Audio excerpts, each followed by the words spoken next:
keadilan dan kemanfaatan. Assalamualaikum warahmatullahi wabarakatuh. Salam Om Swastiastu, Namo Buddhaya, salam kebajikan. Dewan juri yang kami hormati serta audiens sekalian, kami delegasi dari Universitas Trunojoyo Madura. Saya Siti Nuraisyah selaku pembicara pertama bersama rekan saya Imro'atus Soleha sebagai pembicara kedua dan Habibun Nawafil sebagai pembicara ketiga. Sebelum melangkah jauh membangun sesi argumentasi, izinkan kami mendudukan mosi perdebatan hari ini. Nilai budaya dan agama tidak boleh dijadikan pembenaran bagi praktik patriarki dalam kehidupan berkeluarga. Kami dari tim kontra menegaskan bahwa mosi ini adalah kekeliruan logika yang berbahaya. Bayangkan sebuah keluarga tanpa aturan tanggung jawab yang jelas, mereka tidak akan menemukan kebebasan, melainkan kekacauan. Tim pemerintah terjebak pada narasi tunggal bahwa patriarki adalah penindasan, padahal mereka gagal membedakan antara sistem dan penyalahgunaan.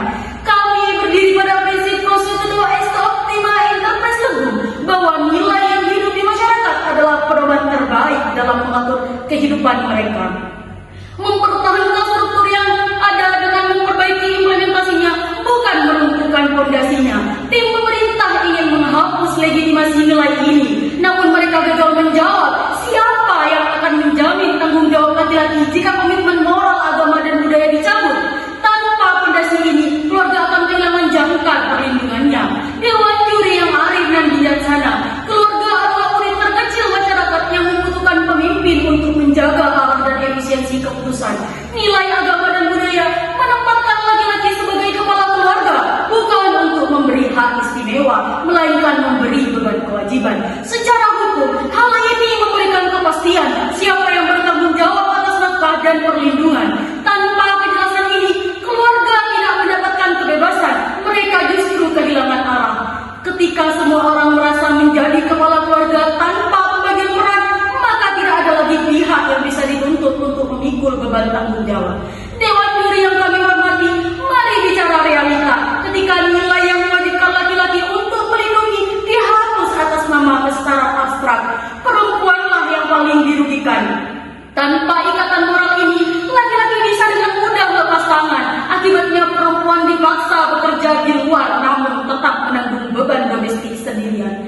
Inilah kesalahan terbesar tim pemerintah. Mereka menjanjikan kesetaraan tetapi menghapus kewajiban. Dewan juri yang kami hormati, solusi untuk rumah yang bocor adalah memperbaiki atapnya, bukan meruntuhkan tiang penyangganya. Jangan biarkan keluarga kehilangan kompas moralnya.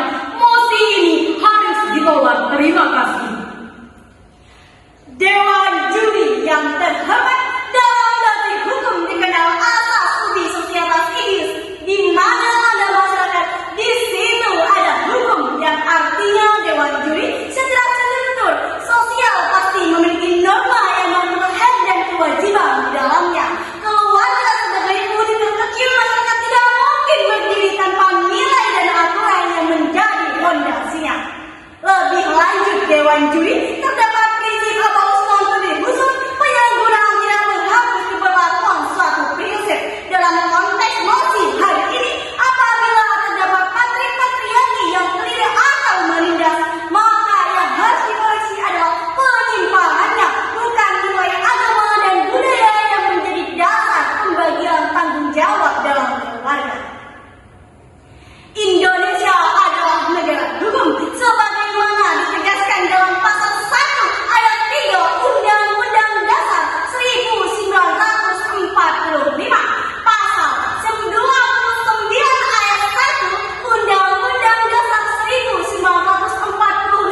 Nilai agama justru meletakkan beban moral yang berat kepada laki-laki sebagai pemimpin, yaitu melindungi, menafkahi, dan berlaku adil. Itu bukan hak istimewa Dewan Juri, itu adalah kewajiban atas suaminya.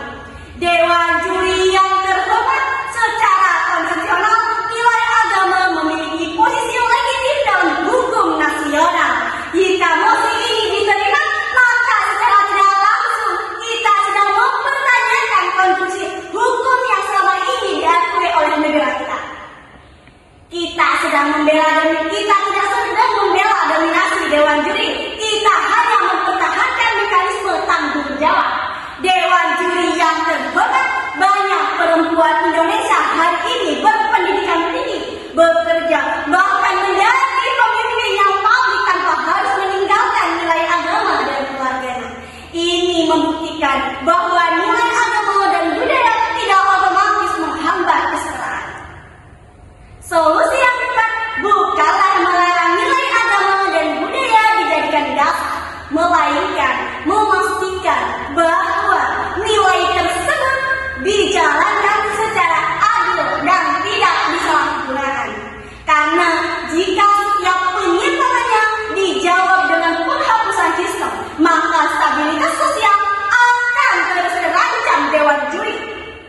Sebuah keluarga membutuhkan arah, sebuah arah membutuhkan dasar nilai, dan nilai agama serta budaya tidak menjadi fondasi yang merugi dalam masyarakat kita. Oleh karena itu, Dewan Juri yang terhormat, dengan dasar konstitusional, yuridis, dan rasionalitas sosial, kami dari tim Karta dan saya pembicara kedua dengan tegas dan lugas menyatakan tidak setuju terhadap mosi ini. Mosi ini harus ditolak Dewan Juri. Dewan Juri yang terhormat, dalam hukum dikenal sebuah adigium, lex semper debit remedium, yang menegaskan bahwa hukum pada hakikatnya tidak pernah membiarkan suatu persoalan tanpa jalan keluar. Prinsip ini menunjukkan bahwa solusi tidak terletak pada penghapusan suatu sistem secara keseluruhan, melainkan pada upaya memperbaiki dan menyempurnakan pelaksanaannya. Dalam konteks perdebatan hari ini, ketika terdapat praktik patriarki yang menyimpang atau menimbulkan ketidakadilan, maka pendekatan yang tepat bukanlah dengan menolak nilai budaya dan agama sebagai fondasinya. Justru sesuai dengan semangat lex semper debit remedium, kita dituntut untuk mencari solusi yang konstruktif, yaitu dengan mengoreksi penyimpangan tersebut melalui penegakan nilai, norma, dan hukum yang telah ada. Dewan Juri yang terhormat, nilai budaya dan agama ibaratkan sebuah fondasi, dan keluarga merupakan bangunan yang berdiri di atasnya. Ketika nilai budaya dan agama dihapus, maka keluarga akan runtuh dan hancur berantakan karena tidak lagi mempunyai pijakan. Sebagai pembicara ketiga, saya tegaskan kembali bahwa tim kontra telah membuktikan suatu hal penting, bahwa patriarki bukanlah bentuk penindasan, melainkan sebuah tanggung jawab yang harus dijalankan, bukan dominasi sewenang-wenang. Sebagaimana yang dijelaskan oleh rekan kami pembicara pertama, bahwa patriarki merupakan sebuah kewajiban yang dibebankan kepada laki-laki untuk menjaga arah dan stabilitas keluarga. Hal demikian sebagaimana dijelaskan dalam Al-Quran surah An-Nisa yang berbunyi, Ar-rijalu qawwamuna 'alan nisa, yang artinya laki-laki adalah penanggung jawab bagi perempuan. Kata qawwamuna dalam firman Allah tersebut merupakan sebuah tanggung jawab yang harus diemban oleh laki-laki untuk melindungi, mengayomi, mengurusi, memberikan nafkah kepada istri, dan mengupayakan kemaslahatan keluarga. Jika nilai agama yang sedemikian detail mengatur peran serta hubungan dalam rumah tangga dihapus dan tidak dijalankan, maka akan muncul ketidakjelasan peran dalam keluarga yang berpotensi pada kekosongan tanggung jawab dalam keluarga. Dewan Juri yang terhormat, dalam hukum positif sendiri sebenarnya tidak ada larangan dalam menjalankan nilai-nilai agama, bahkan ia diakui sebagai dasar fundamental dalam kehidupan bernegara. Sebagaimana yang dijelaskan oleh rekan kami pembicara kedua melalui pasal 29 ayat 1 Undang-Undang Dasar 1945 yang menyatakan bahwa Indonesia berdasarkan atas ketuhanan yang Maha Esa. Dengan demikian, nilai-nilai agama memiliki posisi yang sah dan diakui dalam membentuk norma sosial, termasuk dalam pengaturan kehidupan berkeluarga. Melalui beberapa argumentasi kokoh yang telah kami sebutkan dari awal, maka selayaknya dan sepatutnya mosi